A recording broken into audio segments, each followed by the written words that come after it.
नमस्कार, मैं हूं रंजीत झा और आप देख रहे हैं दी समाचार एक्सप्रेस।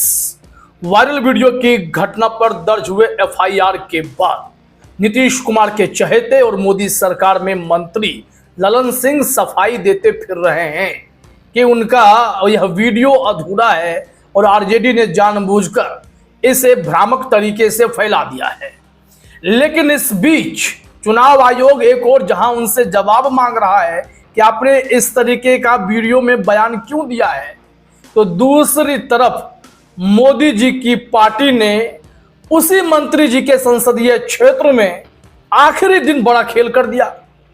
6 तारीख को मतदान है मुंगेर विधानसभा सीट पर और ललन सिंह मुंगेर से ही सांसद भी हैं, तो उनके ही संसदीय क्षेत्र में पड़ने वाली इस विधानसभा सीट पर गजब का ही खेला हुआ है और झटका किसी और को नहीं, प्रशांत किशोर को एक बार फिर से बीजेपी ने ही दे दिया है। हैरानी होती है कि बीजेपी कहां कहां कब क्या गुल खिलाए रखती है। पूरी रिपोर्ट हम आपको सिलसिलेवार ढंग से बताने जा रहे हैं। क्या चुनाव आयोग द्वारा दर्ज किया गया एफआईआर बस एक खाना पूर्ति ही है, इसके अलावा कुछ नहीं? कल भी हमने जब यह रिपोर्ट आपके सामने रखी थी कि ललन सिंह पर एफआईआर दर्ज कराकर भी चुनाव आयोग क्या अपनी संवैधानिक जिम्मेदारी का ढंग से निर्वहन कर रहा है। बिहार में कई ऐसी घटनाएं घट रही हैं जिस पर चुनाव आयोग आंख मूंदे बैठा रहता है। सीईसी ज्ञानेश कुमार उसमें संज्ञान तक नहीं लेते। अब देखिए हुआ क्या है वो हम आपको बताएं, उससे पहले यह समझ लीजिए कि ललन सिंह सफाई क्या दे रहे हैं। उन्होंने कहा कि चुनाव आयोग का हम सम्मान करते हैं, यह एक संवैधानिक संस्था है, लेकिन जिस वीडियो की अगर बात हो रही है तो उसे अगर कोई पूरा सुनेगा तो पता चलेगा कि राजद ने जो ट्वीट किया है वो भ्रामक है। वो कह रहे हैं कि जिस गांव का ये वीडियो है वहां राजद के एक दबंग नेता रहते हैं, वो गरीबों को डरा धमकाकर बूथ पर जाने नहीं देते। मैंने यही कहा है कि अगर ये नेता गरीबों को डराएं तो गांव के लोग उनको घेर कर बंद कर दीजिए। अगर वो मतदान के लिए जाना चाहें तो मतदान केंद्र पर मतदान करा के उन्हें फिर से घर पर रहने के लिए मजबूर कीजिए। गरीबों को धमकाकर कोई वोट नहीं ले सकता।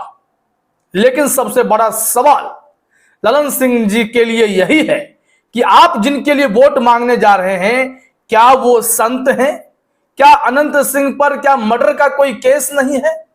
क्या वो साधु महात्मा हैं जो आप उनके लिए वोट मांगने गए हैं? ललन सिंह जी, आपको यह भी बताना चाहिए कि दुलार चंद यादव केस में किसके कैंडिडेट पर गंभीर आरोप लगा और कौन गिरफ्तार हुआ है।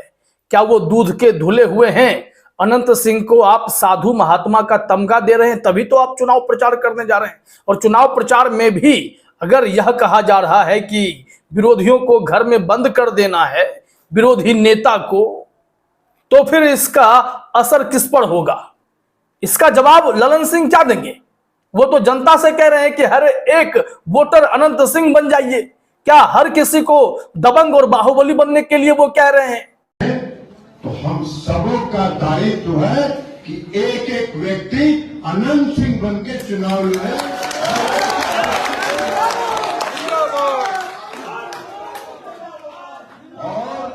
और एक बात जान लीजिए, जब अनंत बाबू यहां थे तो मेरी जिम्मेवारी कम थी। आज वो नहीं है तो हमने आज से मोकामा के चुनाव का कमान संभाल लिया और इनको वोट पड़े तो ठीक है, लेकिन कोई कह रहा है 6 इंच छोटा कर देंगे, 6 इंच बड़ा कर देंगे। अजीब तरीके के ये बयान मीडिया के सामने दे रहे हैं कि कोई दबंग नेता कह रहा था कि हम शिवनार जगह की बात है कि 6 इंच छोटा कर देंगे, वोटर्स को 6 इंच लंबा कर देंगे, तो तभी हमने इस तरीके का बयान दिया। तो आप फिर चुनाव संहिता का उल्लंघन कर रहे हैं ना। उन्होंने अगर कहा होगा, आपने कानों कान बात सुनी है, तो फिर उनका वीडियो कहां है? आप वो पक्ष दिखा सकते हैं क्या? ये तो बड़ा सवाल है। दबंग कोई भी हो, चुनाव तो बिल्कुल नहीं जीतना चाहिए। और ऐसे लोगों को कोई भी पार्टी अगर टिकट देती है तो वो गलत ही करती है, या हर कोई मानेगा। लेकिन मुंगेर से सांसद हैं ललन सिंह जी, और उनके क्षेत्र में क्या हो रहा है, बीजेपी और जेडीयू यानी मोदी जी, अमित शाह और नीतीश कुमार, ललन सिंह मिलकर क्या करते हैं, कैसे बिहार में कैंडिडेट तक को दबाया जा रहा है। वोटर्स की बात तो आप देख ही रहे हैं, कैंडिडेट्स को प्रेशर में डालकर उन्हें इस तरीके से रोकने की कोशिश हो रही है कि अंतिम दिन भी नामी नामी कैंडिडेट बैठ जा रहे हैं। आप जानते हैं कि जनसुराज ने, प्रशांत किशोर ने काफी मेहनत से अच्छे अच्छे कैंडिडेट को टिकट दिया, लेकिन बैक टू बैक कभी अमित शाह किसी उम्मीदवार को घेर कर बैठ गए, तो कभी धर्मेंद्र प्रधान किसी उम्मीदवार को घेर कर बैठ गए, तो बीजेपी का कोई स्थानीय एमएलसी किसी बड़े उम्मीदवार को रोक कर बैठ गया। किसी ने नामांकन नहीं किया, किसी ने नामांकन वापस ले लिया। और कोई अंतिम दिन जो आज मुंगेर में बैठा है, इसका वीडियो भी है, हम आपको यह वीडियो दिखाते हैं। इनके चेहरे का हाव भाव देखिए, एकदम चेहरे का रंग उड़ा हुआ है, एकदम दबे हुए से महसूस कर रहे हैं। इनके बदले बोलने वाला कौन है? जो इन्हें बीजेपी का पट्टा पहना रहा है, वही व्यक्ति बोले जा रहा है कि दिलीप जायसवाल जिंदाबाद, बीजेपी के साथ ये आ गए हैं और हमारे प्रत्याशी के समर्थन में अब ये खड़े हो गए हैं, तो इनका जो वोट पड़ने वाला था वो वोट ना काटें, वो इन्हें दे दें। इस वीडियो को जरा सा आपको सुनना भी चाहिए कि वो क्या कुछ कह रहे हैं, लेकिन उससे पहले मैं यह जो खबर आई है उसका मैसेज पढ़ देता हूं। वोटिंग से पहले प्रशांत किशोर को बड़ा झटका। मुंगेर विधानसभा सीट से जनसुराज के प्रत्याशी संजय सिंह ने पार्टी छोड़कर बीजेपी का दामन थाम लिया।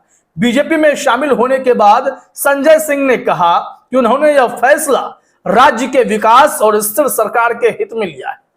क्या यह जो आपका फैसला है चुनाव से काफी पहले नहीं आ सकता था? क्या आपको प्रशांत किशोर में भरोसा नहीं दिखा?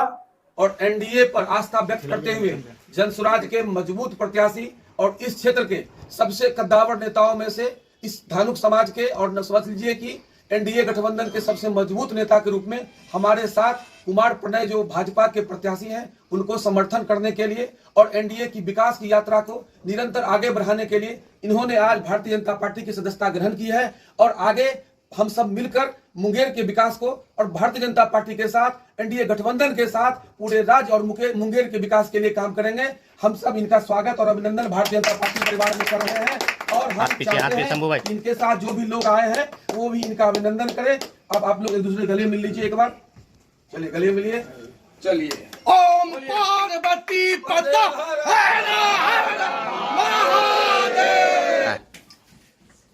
वीडियो फोटो बना लीजिए सब।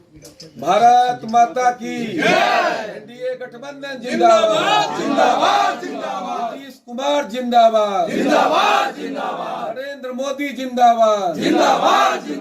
अगर आप सोचें तो एक ही मकसद है कि प्रशांत किशोर बीजेपी जेडीयू का वोट काट रहे हैं, और इससे इन्हें नुकसान था, आरजेडी की जीत हो जाती और फिर इससे इन्हें झटका लग जाता। इस वजह से इन्होंने कई जगह यह खेल किया है। आपने सुना है कहीं पर कि आरजेडी ने, तेजस्वी यादव ने या लालू प्रसाद यादव ने किसी बीजेपी के कैंडिडेट को बिठा दिया हो, जनसुराज के कैंडिडेट को कहा हो कि तुम नॉमिनेशन ही नहीं करेगा? ऐसा नहीं हुआ। ये सब घबरा इसलिए रहे हैं कि ये जो वोट बैंक है वो बीजेपी का छिटकता हुआ वोट बैंक है। प्रशांत किशोर ने जिस तरीके से मैदान में उतरकर माहौल बनाया, उससे आरजेडी से ज्यादा नुकसान बीजेपी जेडीयू को होने लगा था, क्योंकि सत्ता में बैठे लोगों से सवाल होता है और इस सवाल का जवाब तो बनता है। अब देखिए, यहां सबसे बड़ा मसला यह है कि ललन सिंह के क्षेत्र में ही हुआ है। तब चुनाव आयोग क्या कर ले रहा है? चुनाव आयोग इसका जवाब देगा। क्या यह भी एक उचित प्रक्रिया है कि आप दबाव देकर वीडियो के सामने आकर एक मैसेज दिलवाते हैं जनता से कि जनसुराज वाला वोट अब बीजेपी को पड़ना चाहिए?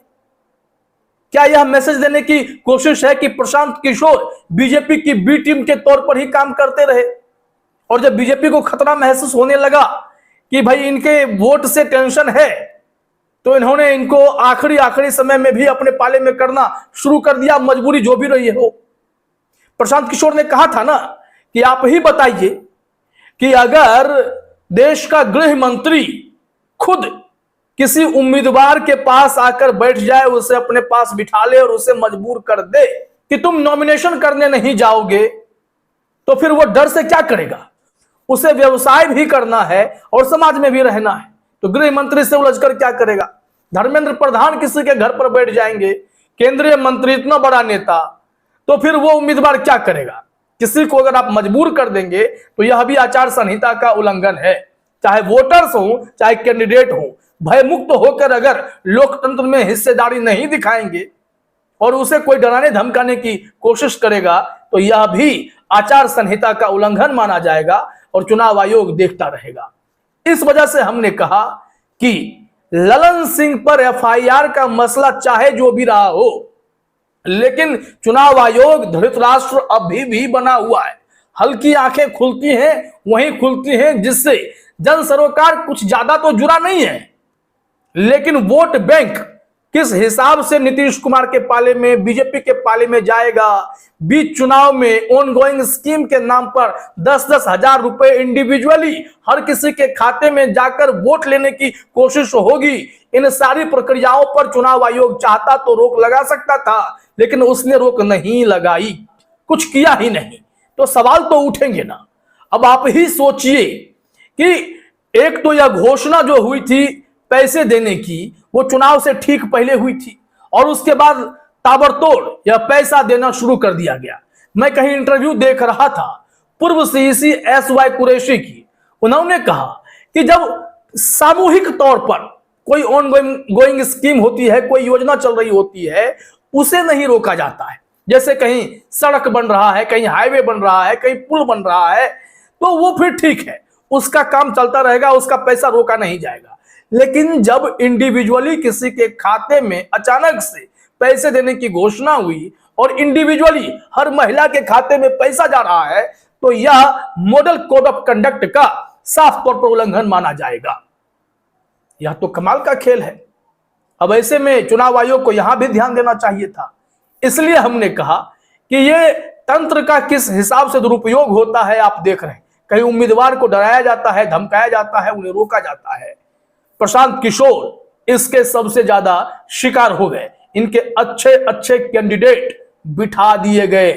अब देखिए, यह सबसे बड़ी खबर है और इस पर नजर बनाए रखने की जरूरत है कि बीजेपी कैसे कैसे षड्यंत्र करती है अपने सहयोगियों के साथ मिलकर।